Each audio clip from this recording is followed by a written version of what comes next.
Two peas in a pod. They even dressed us the same. My mother said that it was easier for her just to buy two of everything. Sometimes it was the same clothes but in different colours, a red top for me and a yellow one for my sister, for example. When they did that, we swapped the clothes so that they still couldn't tell us apart. Not even our parents could tell us apart. Our school teachers never could. And then there were our names. It was crazy. They called us Edie and Evie. Even our names were almost identical. Two peas in a pod, they called us. 2 drops of water. Sometimes we couldn't hardly tell ourselves from each other. At least when we were small. But as we grew up, things began to change. Everybody thinks identical twins are, well, identical. But if you're a twin, you'll know that it's not true. Physically, yes, we were almost identical. I say almost because there was the birthmark. My sister has a very small brown spot on her left shoulder. I don't. This was the only way we could ever be told apart.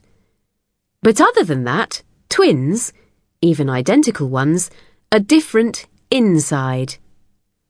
I think we started to change when we started school. I was always very good. I never got into trouble. I always did all of my homework and did very well in all the tests and exams. Evie wasn't like that. Evie was always getting into trouble. Evie never did her homework. Evie was a really bad student who never studied and never learned anything. She would have failed her exams, but of course she didn't. Why?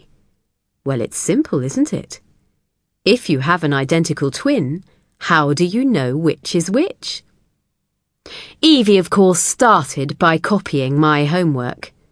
Then she got worse. When there was a class test, she would write my name on her paper. When she got into trouble, she smiled beautifully at the teacher and said, "No, I'm Edie. I'm the good one.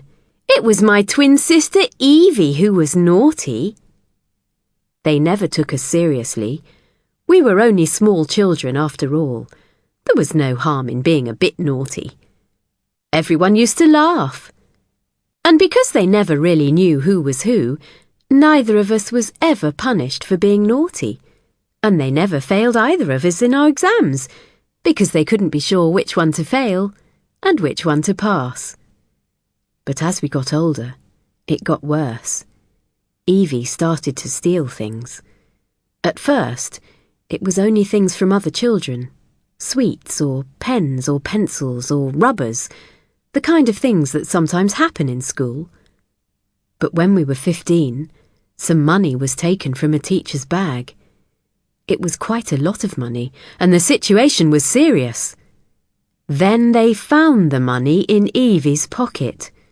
And what did Evie do? Well, of course, she did the same thing she always did. "No, it wasn't me. It was my twin sister." And I got into trouble. Serious trouble this time. They called the police. They tried to expel me from school. It was only when our parents came in and pleaded with the head teacher that they agreed to drop the charges and say nothing about it. We were lucky that time. But the trouble didn't stop there. Evie was always playing truant, not going to school. Then when she came in again, she accused me of lying. She said that she was Edie and that I had given the teachers the wrong name when they called the register. I thought about telling everyone about the birthmark on her shoulder, that they should check the birthmark to make sure who was who. That would solve the problem. I don't know why I didn't. Identical twins are always very close, and even though I knew she was bad, I didn't want to get her into trouble. Perhaps also because I knew that trouble for her also meant trouble for me. After we left school, I began to worry more. I got a job working in an office. It wasn't an interesting job, but it was okay. I worked hard in the office. I did well and was going to get a promotion. Evie, on the other hand, did nothing. She never got a job. She used to come and ask me for money. She often disappeared for long periods of time. I didn't know where she was. This was bad, but it was worse when one day I looked at my passport and found that I had Evie's. I didn't know where she was, but obviously she had taken my passport to get there. Wherever she was, and whatever she was doing, she was pretending to be me. Eventually it happened. There was a loud knock on the door at 6 o'clock in the morning. There were 3 policemen there, 2 of them in uniforms, the other one a detective. I looked at their serious faces and thought that they had come to tell me bad news. I thought they were coming to tell me that my sister had died. But it wasn't that. They asked me to come to the police station with them. I understood that I couldn't say no. They said that they didn't want to arrest me just yet, but that if I refused to help them, they would arrest me. Of course, they asked to see my documents.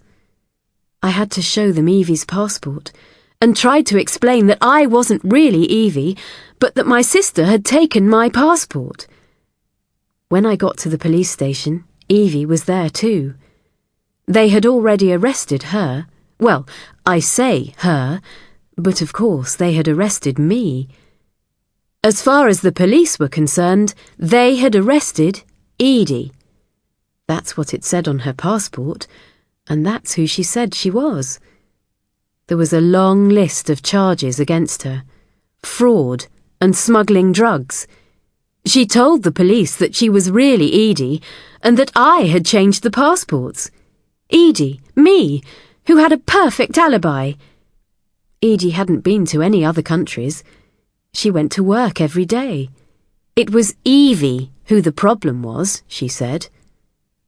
The trial lasted for days, with even the judge and the lawyers getting continually confused about who was who.